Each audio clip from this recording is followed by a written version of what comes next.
नमस्कार दर्शक बंधु जहाँकि मुझे आपको आगुरी कही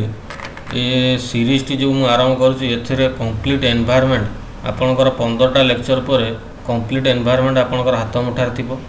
अन्य कौन सोर्स रू आपको पढ़ार दरकार ना। प्रथम मुझे किसी थियोरी टू द पॉइंट कहूँ आ सेकेंड्रे मुझे एमसीक्यू और प्रीवियस ईयर क्वेश्चन कराऊँ। फास्ट चैप्टरटा सरी आज विषय हूँ तारी एमसीक्यू उपर। तो आमर सब्जेक्ट थिला कौन ना आमर थिला मेनली बेसिक कॉन्सेप्ट थिला किसी एनवायरनमेंट उपर आ सस्टेनेबल डेवलपमेंट गोल उपर मुझे फास्ट लेक्चर कही। जो मैंने मोर पूर्व वीडियोटा देखी ना मुझे रिक्वेस्ट करी आग मोर पूर्व वीडियोटा देखूँ तापर आसी ये वीडियोटी देखूँ। आउ मुझे क्वेश्चन जानते सब जाक प्रीवियस ईयर क्वेश्चन आधे पीसीएस क्वेश्चन और आईएएस क्वेश्चन भी मुझे आनी आप देखिए से कॉन्सेप्ट रू ही क्वेश्चन बुले बुले आसूँ। आपड़ निजे अटेम्प्ट करने चेष्टा करूँ मु क्वेश्चन पढ़ला बेले आप ट्राए करूँ निजे सॉल्व करने आ मत कमेंट सेक्शन माध्यम जनातु जे आपंकर केतेटा ठीक है आउ केतेटा भूल है। या द्वारा कौन हम आपंकर कॉन्फिडेंस बूस्ट हम आप जो पूरा सीरीज सारिदेवे आ जेकोसी previous year paper all India जेकोसी पेपर आप उठातु रेलवे उठातु एसएससी अच्छु ओएसएससी उठातु ओपीएससी उठातु देखिए यही सब क्वेश्चन ही रिपीटेड हो। तब चलते लेट न करी आरंभ करवा आज video.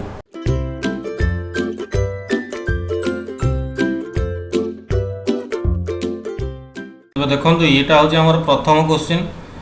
The environment protection act of India was एनाक्टेड in. Environment protection act केबे आसला ये क्वेश्चन टी सबू परीक्षा प्रति अल्टरनेट ईयर रिपीट होउची। आप देखिए क्वेश्चन टी एसएससी रे भी आसूची सीएचएसएल रे भी आसी आमर ओपीएस रे भी आसी ओएसएस रे भी आसी ये क्वेश्चन रिपीट होउची सबू 2-3 वर्ष थे ये क्वेश्चन आसी। तो यार आंसर होउची option number B 1986 environment protection act. Next question देखंतु environment is a composite state of biotic factors abiotic factors physiographic factors all of the above.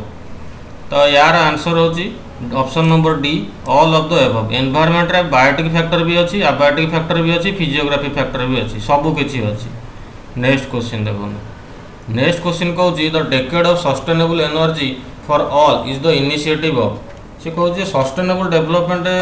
Initiative जोटा अच्छी से कहार इंडिया जर्मनी वर्ल्ड बैंक ना United nation. देखो मुझे पूर्व video भी कही सस्टेनेबल गोल आमर केतेटा अच्छी 17टा अच्छी जहाँ को आमको रियलाइज करिया पड़ो के सुधा ना 2030 सुधा आमको रियलाइज करिया पड़ो। तो सस्टेनेबल डेवलपमेंट गोल किए देता यूनाइटेड नेशन Rio+20 आप मन थी जब मुझे कही Rio+20 समिट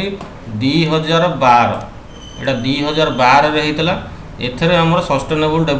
डेवलपमेंट गोल उपर एम्फासाइज कराइला। नेक्स्ट क्वेश्चन चलतु नेक्स्ट हूँ which of the following is a nodal institution for implementation of sustainable development goals in India. देखो ये क्वेश्चन टी मुझे लास्ट लेक्चर कहवाक भूली जाइली जे सस्टेनेबल डेवलपमेंट गोल जोटा यूनाइटेड नेशन आमर देला 17टा सेटा तो वर्ल्ड रे सेटा है इंडिया रे यार केते माने इफेक्टिवली काम होउची यार रैंकिंग ये सब किए करुच्ची ये सब दायित्व दिया नीति आयोग उपर। नीति आयोग हूँ यार माने इम्प्लीमेंटेशन अथॉरिटी ये रैंकिंग भी बाहर करे कौ स्टेट भल परफॉर्म कला कौ स्टेट वर्स्ट परफॉर्म कला। मुझे केरल सबुठ भल परफॉर्मेंस करथला आ बिहार सबुठ खराब परफॉर्मेंस करथला। तो यूनाइटेड नेशन तो वर्ल्ड रहा इंडिया हूँ नीति आयोग। नेक्स्ट आसन 4 नंबर क्वेश्चन कहूँ world environment day. World environment day केबे सेलिब्रेट होता 5 जून। 5 जून रे वर्ल्ड एनवायरनमेंट डे सेलिब्रेट होता यार सब वर्ष जो गोटे होस्ट कंट्री थाए। तो ए वर्ष होस्ट कंट्री किए थिला मुझे कही मन पकातु 2021 रे यार होस्ट कंट्री हूँ पाकिस्तान। पाकिस्तान हूँ वर्ल्ड एनवायरनमेंट डे 2021 माने होस्ट कंट्री। नेक्स्ट चलन नेक्स्ट हूँ आपंकर the book silent spring published in 1962 which said the toll for an environment movement in the world was written by। सीधा भाषा रे कहिया गले साइलेंट स्प्रिंग बहिर लेखक किए यहाँ एति से पचार। ये क्वेश्चन टी आमर आपंकर पब्लिक सर्विस कमिशन बहुत थर पचार। ये क्वेश्चन आंसर हूँ रैचेल कार्सन। यहाँ आप मन रखिए silent spring Rachel Carson. Next चलतु the main role of solar radiation कौन हेल्प करे जहाँकि मुझे कही सोलार रेडिएशनटा आपंकर हेल्प करे। पिला माने मेन कन्फ्यूज हो जाती ये 2टा ऑप्शन कार्बन साइकिल और वाटर साइकिल। तो सोलार रेडिएशन जब दुईटा ऑप्शन अच्छी वाटर साइकिल आप क्लिक करेंगे सोलार रेडिएशन द्वारा वाटर इवापोरेट हुए पुणी घनीभूत होकर वर्षा हुए तो रिपीटेड हुए यहाँ कहते वाटर साइकिल तो solar radiation helps in water cycle. Next चलन देखिए 7 नंबर क्वेश्चन नंबर कहूँ what is the theme of for world environment day 2018। 2018 रे प्रथम कथा को होस्ट करिथिला कि 2018 रे होस्ट कंट्री थिला वर्ल्ड एनवायरनमेंट डे रो 5 जून जोटा से होची इंडिया मोस्ट इंपोर्टेंट कहना जेहेतु इंडिया एटा होस्ट करथला आ यार थीम कौन थिला बीट प्लास्टिक पॉल्यूशन सेमती 2021 रो किए करछि एबे मु जस्ट आपन कहली पाकिस्तान करछि आ यार थीम होची कौन ना इकोसिस्टम रिस्टोरेशन तो 2018 इंडिया आ 2021 पाकिस्तान 2018 थीम थिला बीट प्लास्टिक पॉल्यूशन 2021 होची ecosystem restoration. Next national environmental engineering research institute is situated at ये क्वेश्चन केते थर जो रिपीट होईची आपण निजे प्रीवियस क्वेश्चन उठाई नेबे देखिदेवे NEERI national environmental research engineering research institute NEERI यहाँ कौटी अच्छी नागपुर महाराष्ट्र रे अच्छी मोस्ट इंपोर्टेंट क्वेश्चन आप मन रखु दिल्ली जमा भी मारे बहुत लोग एनवायरमेंट इंजीनियर मैंने दिल्ली में ही थी दिल्ली नो नागपुर हूँ यार सही माने ठीक उत्तर। नेक्स्ट क्वेश्चन देखो नेक्स्ट से कहूँ what is important for sustainable development sustainable development कौन important conservation of biological diversity option B हूँ prevention and control of pollution option C हूँ डिक्रीजिंग पॉवर्टी ऑप्शन डी हूँ ऑल ऑफ द एबव। देखो sustainable development रे हमर सब जगह आछि all of the above over right answer biological diversity भी कंजर्व करिया पड़िबो पॉल्यूशन भी कंट्रोल करिया पड़िबो पॉवर्टी भी दूर करिया पड़िबो आ एटा तो सस्टेनेबल डेवलपमेंट गोल 1 म आपन कहितली पॉवर्टी शेष करिया होछि सस्टेनेबल डेवलपमेंट गोल नंबर 1 सेने 17टा हमर सस्टेनेबल डेवलपमेंट गोल अछि। नेक्स्ट चलन एथर हमर कहूछि द फास्ट अर्थ समिट हो बा रियो समिट हो एका कथा ये सब जगह होछि रियो डी जेनेरियो ब्राजिल रे हला अर्थ समिट सेमती अर्थ समिट +5 एटा कोठी हेतला आपण कहंतु मते रियो +5 हेतला हमर अमेरिका रे सेमती रियो +10 यार ईयर आपण मन रखा दरकार नै काना +5 माने 5 वर्ष पर एटा फास्ट केबे हेतला 1992 एटा मन रखिए 1992 रे फास्ट रियो समिट बा फास्ट अर्थ समिट रियो +5 सेमती केते हो 1997 रे रियो +10 केबे हो से हिसाब रे 5 वर्ष बढ़े चली रियो +15 किसी ना रियो +20 एटा सेम रियो रे ही हेतला आ एइथरे सस्टेनेबल डेवलपमेंट गोल रो कांसेप्ट आस्तला मोस्ट इंपोर्टेंट रियो +20 रु सस्टेनेबल डेवलपमेंट गोल रो कांसेप्ट आस्तला आ रियो +10 हेतला जोहान्सबर्ग रे। नेक्स्ट चलन देखिया नेक्स्ट क्वेश्चन कहूँ what is the thin layer of gases around the earth called एटा गोटे छोटिया क्वेश्चन माने बहुत इजी क्वेश्चन टा किंतु पिला माने कंफ्यूज हो जान देखो माने अराउंड द अर्थ पृथ्वी ऊपर कौन अच्छी वाटर पार्टिकल भी अच्छी लोक डाउट करेंगे बायोस्फीयर भी रही हाइड्रोस्फीयर भी थाईपे आटमोस्फीयर अच्छे कि देखो थिन लेयर ऑफ गैसेस कही तेणुक यार आटमोस्फीयर हूँ राइट आंसर तो थिन लेयर ऑफ गैसेस कौन कहते आटमोस्फीयर इजी क्वेश्चन। एयर गोटे कौन एयर गोटे कंपाउंड एलिमेंट मिक्सचर ना इलेक्ट्रोलाइट सब ऑप्शन गुड़ा देखो एका टाइप लगुच एटा कंपाउंड होता है एलिमेंट भी होता है मिक्सचर भी होता है इलेक्ट्रोलाइट भी होता है से एक्सक्लूसिवली आपको प्रीवियस वीडियो कही air is a mixture of gases air is a mixture of gases question गुड़ा देखिए आपको एमती लगता है क्वेश्चन बहुत इजी आसूँ कि आप एग्जाम देखिए आप कन्फ्यूज हो जो स्टेट ऑफ माइंड गोटे अलग थाए आ देखिए यही क्वेश्चन आसूँ एमती ना पूरा बाहर अलग कौट क्वेश्चन आसूँ यही क्वेश्चन गुड़ा ही रिपीट आसूँ। नेक्स्ट देखो नेक्स्ट क्वेश्चन कहूँ percentage of nitrogen in dry air यहाँ नाइट्रोजन हाईएस्ट परसेंटेज जानते 78% हूँ नाइट्रोजन आउ 21% हूँ ऑक्सीजन सेमती कार्बन डाइऑक्साइड केते ना मुझे आपको कही एक्जाक्टली मन रखिए 0.03% यहाँ हूँ कार्बन डाइऑक्साइड ऑक्सीजन हूँ 21% था आ कार्बन डाइऑक्साइड हूँ 0.03%। नेक्स्ट चलतु नेक्स्ट क्वेश्चन आपन कहूँ which of the following is consider to be the optimum concentration of carbon dioxide just या पूर्व में कहली जो कार्बन डाइऑक्साइड देखो ऑप्शन पूरा क्लोजली रिलेटेड दी तो आप एक्जाक्टली फिगरटा मन रखा पड़ो 0.03%। Next question in the atmosphere the highest percentage is of एटा तो जानते आप समस्ते नाइट्रोजन हूँ highest percentage if all the plants and trees vanish from the earth the gas which will decrease is क्वेश्चनटा को आपण कौन करते ये पिला माने समस्त जो कहते कौन ना जदि सबू माने उद्भिद माने पृथ्वी गायब हो ताले कौनटा कमी जीवो एटा डिक्रीजटा बहुत पिला माने कौन ओभर कॉन्फिडेंस अछि इंक्रीज भाभी कार्बन डाइऑक्साइड मारदेवे कार्बन डाइऑक्साइड मारदेला एटा भूल हो आंसर कारण सी पचार डिक्रीज तो आमर ऑक्सीजन फोटोसिंथेसिस हेनी तो ऑक्सीजन आसो कौन तो जब गछ मैंने सब पलैबे ऑक्सीजन कमी जाए बहुत बेसिक क्वेश्चन ऑक्सीजन कमीज। नेक्स्ट क्वेश्चन देखो which of the following is not the function of a tree गछर फंक्शन कौटा नुह absorption of carbon dioxide absorption of noise air pollution releasing oxygen देखो आब्जर्प्शन ऑफ कार्बन डाइऑक्साइड एटा तो जानी गछ शोषी निए carbon dioxide एटा समस्त जानी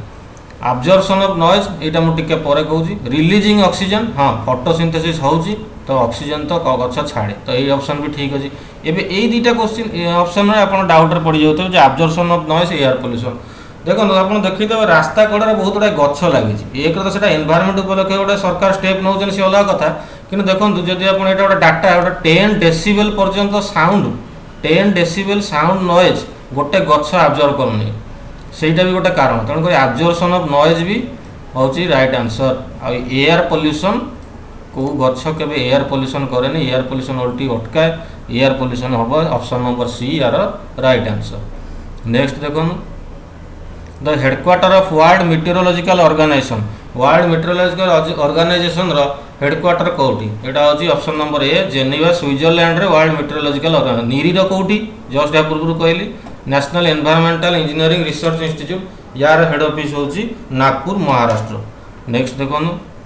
नेक्स्ट से कहूँ the headquarter of UNEP is located at ये क्वेश्चन भी बहुत थर रिपीट है यूनाइटेड नेशन एनवायरमेंट प्रोग्राम यार कौट headquarter Geneva Switzerland Kathmandu Nepal Nairobi Kenya new Delhi India यार करेक्ट आंसर होची नाइरोबी केनिया केनिया रे हर यूएनईपी रो हेडक्वार्टर। नेक्स्ट क्वेश्चन देखिए चलतु the headquarter of Greenpeace international रो हेडक्वार्टर कौटी यहाँ हूँ option number A Amsterdam Netherland रे ये सब क्वेश्चन मुझे मोर पूर्व वीडियो कही आपड़ से वीडियोटा जो देखी ना मुझे सजेस्ट करी आप आग से वीडियोटा देखिए क्वेश्चन अटेंड करने ट्राए करूँ आपन को माने भल लगे जेहतु आप निजे सल्व करेंगे तो आप निहत भाव कॉन्फिडेंस बूस्ट हो। नेक्स्ट क्वेश्चन देखिए चलो नेक्स्ट क्वेश्चन कहूँ which of the following does not add the carbon dioxide to carbon cycle on planet earth से देती या भर जो चार्टा ऑप्शन आक भर से कहे कौटा कार्बन डाइऑक्साइड ऐड करे रेस्पिरेशन हाँ निश्वास प्रश्वास ना तो आम कार्बन डाइऑक्साइड छाड़ू तो यहाँ तो हम ना ऑर्गेनिक मैटर डिके या द्वारा भी कार्बन डाइऑक्साइड माने जाऊँगी एटमॉस्फेयर को वोल्केनिक लावा एथर भी जाऊँगी किंतु फोटोसिंथेसिस होनी फोटोसिंथेसिस तो आम ऑक्सीजन जाऊँगी ना कार्बन डाइऑक्साइड थोड़ी ना जाऊँगी तो photosynthesis will be the right answer option number B. ये जितने क्वेश्चन मुझे आणुचे सब जाक प्रीवियस ईयर क्वेश्चन किसी भी मन गढ़ा क्वेश्चन नुह एटा सब जाक हूँ previous year question. Next question देखो नेक्स्ट कहूँ according to sustainable development goal India index 2020 recently released by NITI Aayog which state hold first position यहाँ मुझे नीति आयोग हूँ माने कौन आमर सस्टेनेबल डेवलपमेंट गोल रो इम्प्लीमेंटेशन कर अथॉरिटी नीति आयोग को दि जाएगी तो नीति आयोग जो 2020 रिपोर्ट आसला तादरे कौ टॉप परफॉर्मिंग स्टेट कौन केरल केरल हूँ टॉप परफॉर्मिंग और बिहार हूँ वर्स्ट परफॉर्मिंग सबुठ खराब परफॉर्मेंस सस्टेनेबल डेवलपमेंट रे बिहार आदि पचारे जदि होल वर्ल्ड रे ऑल इंडिया रैंक केते होल वर्ल्ड रे इंडिया रैंक सस्टेनेबल डेवलपमेंट रे कोटे ना हूँ 117 यहाँ हूँ भूल कहीं ना यहाँ हूँ 2020 आपड़ यहीटा को मन रखुन आप परीक्षा आसो ए वर्षर 120 यहाँ बहुत जगार भूल दिखाई आप नेट्रे भी सर्च मारे 117 एजें अपडेट है तो 2021 मन रखु इंडिया रैंक हूँ 120 ठीक अच्छे। नेक्स्ट कहूँ आपन को national green tribunal NGT is established by the government of India in the year को वर्ष नेशनल ग्रीन ट्रिब्यूनल आसला most important question 2010 national green tribunal 2010। Next question who is author of the book the green development बहीर author किए देखो गोटे मुझे पूर्व कही कौन ना साइलेंट स्प्रिंग दुईटा को एनवायरमेंट रिलेटेड आ एनवायरमेंट रिलेटेड बही गुड़ाक आसे आप स्टार्टिंग पोर्सन जो क्वेश्चन आसो यही सब क्वेश्चन गुड़ाक आसो तो साइलेंट स्प्रिंग किए लिखते मन पकातु रैचल कार्सन बर्तमान देखो ग्रीन डेवलपमेंट लेखक किए ना W M Adams is the author of the book green development. Next question देखो earth summit +5 was held in year पचार सी मुझे गोटे मन रखिए फास्ट अर्थ समिट हूँ 1992 आउ एगुड़ा किसी मन +5 माने 1997 यहाँ कौटी होता अमेरिकार यहाँ इमरजेन्सी होता 1997 वाला आउ माने +10 टा कौटी होता जोहान्सबर्ग +20 कौन होता ना पुणी से रियो डी जेनेरो जो थे कि सस्टेनेबल डेवलपमेंट गोल कॉन्सेप्ट आसाला। नेक्स्ट चलते यहाँ देखो यहाँ हूँ आपंकर IAS question UPSC direct question यहाँ को अटेंड करने ट्राए करूँ से दुईटा स्टेटमेंट देती से पचार या भर कौटा ठीक। प्रथम स्टेटमेंट हूँ the sustainable development goals were proposed in 1972 by global think tank called club of Rome टिके टाइपिंग मिस्टेक अच्छी ग्लोबल थिंक टैंक हम से ऑप्शन नंबर 2 हूँ the sustainable development goals have to be achieved by 2030 से पचार या भर ठीक कौटा 1 only 2 only both 1 and 2 neither 1 or 2 देखो यहाँ तो मुझे कहीदेली यूएन देता 17टा सस्टेनेबल गोल या रियलाइज करा पड़ो 2030 सुधा ठीक अच्छे तो ये ऑप्शनटा तो ठीक अच्छे कि सी जो कह क्लब ऑफ रोम एमती किसी क्लब ऑफ रोम किसी माने एथरे किसी हो नाला आमर रियो+20 जोटा कि सही सेम रियो रे होता अर्थ समिट +20 जोटा कि रियो डी जेनेरो होता से कहता जे माने सस्टेनेबल डेवलपमेंट गोल प्रपोज था तो ऑप्शन नंबर 1 टा भूल हो जाए तो आमर आंसर कौन हम only 2 only will be the right answer. This question has come in UPSC exam. Next question चलूँ the investigator of natural farming investigator कहू फादर कहू सब एका कथा नेचुरल फार्मिंग जनक क्या कहुए मुझे कही मासानोबु फुकुओका ये हूँ जापान लोक या नेचुरल फार्मिंग जनक कहुए मासानोबु फुकुओका। नेक्स्ट चलूँ what is sustainable development goal number 3 ये देखो यहाँ मोस्ट इंपोर्टेंट क्वेश्चन जो मैंने वर्ष परीक्षा दौरान एएसओ कि ओपीएससी ये क्वेश्चन आप देखिए ही देखिए मुझे कहीदेली सस्टेनेबल डेवलपमेंट गोल जो 17टा अच्छी आप प्रथम 1 ରୁ 6टा जाए मन रखा पड़ो ये क्वेश्चन बारंबार रिपीट हो 1 ରୁ 3 तो मुझे देखा भर सब मैक्सीम रिपीट हो तो मुझे कहीदेली नो पॉवर्टी यहाँ हूँ 1 sustainable development goal number 1 zero hunger option 2 good health and wellbeing 3 quality education 4 यहाँ पूरा सीरियल अच्छी यहाँ सस्टेनेबल डेवलपमेंट गोल 1 नंबर 2 नंबर 3 नंबर 4 से 5 अच्छी 6 अच्छी 6टा आप सानिटेसन छाड़ू बर्तमान मुझे आपको मन रखिए गोटे इजी ट्रिक कही प्रथम आप गरीब हो गरीब होगले कौन करेंगे खाइबा पाइबे खाइबा न पाइले कौन हम देह खराब हो तो poverty zero hunger good health एथर पचार सस्टेनेबल डेवलपमेंट गोल नंबर 3 कौटा गुड हेल्थ एंड वेलबीइंग। तो ये थिला आज वीडियो मु ये माने यही क्वेश्चन गुड़ा आप देखिए जो देखिए यही रिलेटेड बहुत गुड़ा रिपीट होती तो से रिपीट कथा टिके भाषा चेंज करके पकाऊँ तो से गुड़ाक मुझे मुझे ट्राए कर मुझे कनसेप्ट पढ़ाई आपको से सबकि जहाँ भी प्रिवियस ईयर आसाला से सबको मुझे गोटे जगह आणिकी आपे पहुँचईदेली। आशा करूँ भिडटी आपको भल लगी जदि आउ नेक्स्ट वीडियो रे आम डिस्कसन करिया बायोडाइवर्सिटी उपरे तो दयाकोरी चैनल टी सब्सक्राइब करूँ आउ लाइक करने को जमार भी भूलिए। जय जगन्नाथ धन्यवाद।